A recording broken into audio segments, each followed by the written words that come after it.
Israeli military for the wonderful job they've done, and most importantly, বিশ্বব্যাপী বিশেষ করে মধ্যপ্রাচ্যে শান্তি প্রতিষ্ঠায় গুরুত্বপূর্ণ ভূমিকা রাখার জন্য যুক্তরাষ্ট্রের প্রেসিডেন্ট ডোনাল্ড ট্রাম্পকে নোবেল শান্তি পুরস্কারে মনোনীত করার সুপারিশ করেছেন ইসরায়েলের প্রধানমন্ত্রী Benjamin Netanyahu. They deserve a far better life. সোমবার 7 জুলাই যুক্তরাষ্ট্রের রাজধানী ওয়াশিংটনে হোয়াইট হাউসে আয়োজিত এক নৈশভোজ অনুষ্ঠানে ট্রাম্পের হাতে নোবেল শান্তি পুরস্কারের মনোনয়ন সংক্রান্ত একটি চিঠির কপি তুলে দেন নেতানিয়াহু। সেই মুহূর্তে সেখানে উপস্থিত ছিলেন সাংবাদিক সহ উভয় দেশের উচ্চ পর্যায়ের কর্মকর্তারা। চিঠি হস্তান্তরের সময় নেতানিয়াহু বলেন, ট্রাম্প আমাদের কথায় সাড়া দিয়ে একের পর এক দেশে একের পর এক অঞ্চলে শান্তি ফিরিয়ে এনেছে।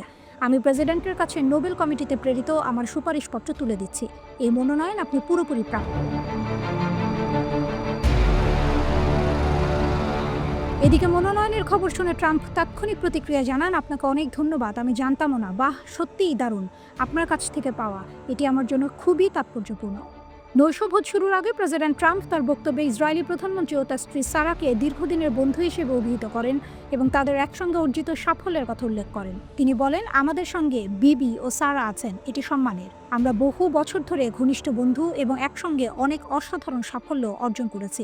আমি মনে করি ভবিষ্যতে আরও বড় সাফল্য আসবে।